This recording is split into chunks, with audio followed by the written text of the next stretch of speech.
Welcome to my study. People look at me today and see a successful man, but I was not born with a golden calculator in my hand. Years ago, I had a decent salary, but at the end of every single month, my pockets were completely empty. I was trapped.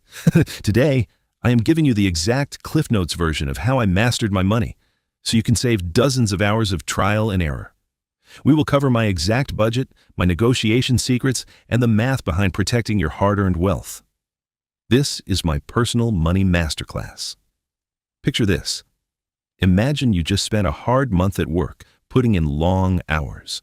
You receive your pay notification showing you earned $2,000. But when you open your bank account, you only see $1,456. Federal income tax, state tax, Social Security, Medicare, all these invisible forces take their cut before you even see a single dime. This was my monthly ritual, and it left me constantly stressed, wondering where my money was going. I realized that the biggest problem with money is that we don't know what we don't know. I was acting like an ostrich, hiding my head in the sand and refusing to look at my bank statement. But ignoring your balance won't make the bills go away. I had to stop the panic, pick up a magnifying glass, and actually audit my habits. To build a strong financial house, you must build a solid foundation first, and that foundation begins with a simple plan for the money coming in. We call this a budget. It is not a restriction. It is a tool that gives you options and buys back your freedom. Let's break down the exact framework I use to pop the bubble of financial worry. To organize my money, I adopted a highly popular and effective framework, the 50-30-20 rule. This rule states that you should split your after-tax income into 3 distinct buckets. When you calculate this, always make sure you are looking at after-tax dollars, because that is the actual money you get to spend.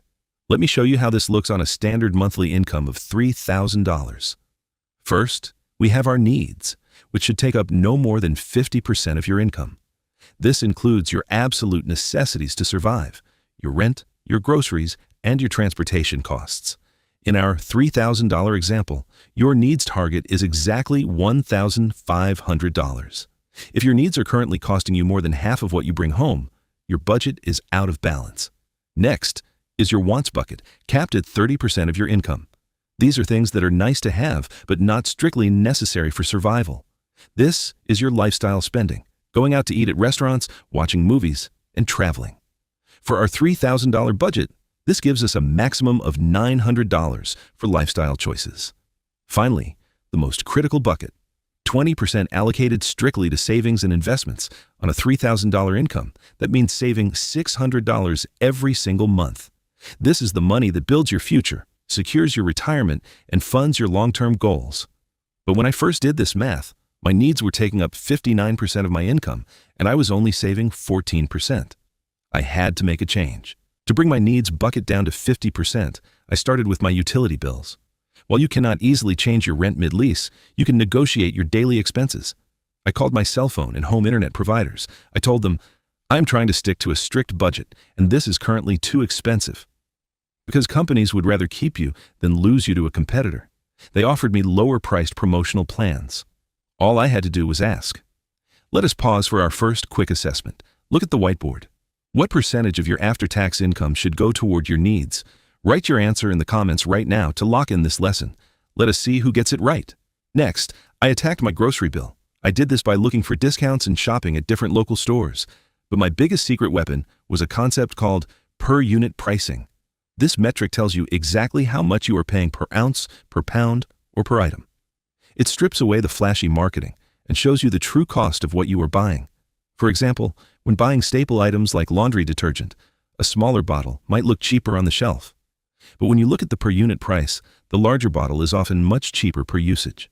Paying attention to these tiny differences in cents saved me hundreds of dollars over the course of a single year. I took those savings and immediately funneled them into my 20% savings bucket. Once my budget was balanced, I did not jump straight into risky investments. The absolute first priority for your savings is to establish an emergency fund. This fund acts as a protective shield for your life. Why? Because life is unpredictable and difficult situations will happen. You might face a medical issue or you might get laid off from your job. You must have a safety net to cover your basic necessities. I highly recommend maintaining a fund that covers 3 to 6 months of your basic living expenses. Let's look at the math. If your monthly needs cost $1,500, then you must save a minimum of $4,500. This cash must be stored securely in a liquid, easily accessible bank account. It is not there to make you rich. It is there to keep you safe. Time for our second assessment. What is the very first thing you should save for before you start investing? Is it a car, an emergency fund, or a vacation? Drop your answer in the comments below. Now let us make a clear distinction between saving and investing, because people get these confused constantly. Saving means storing your money safely with very low risk so you can access it easily. This is perfect for short-term goals. Investing, however, is putting your money into assets like diversified index funds with the intention of letting it grow over the long term. By investing, you accept moderate risk in exchange for higher returns. To make saving effortless, I use a simple automation hack.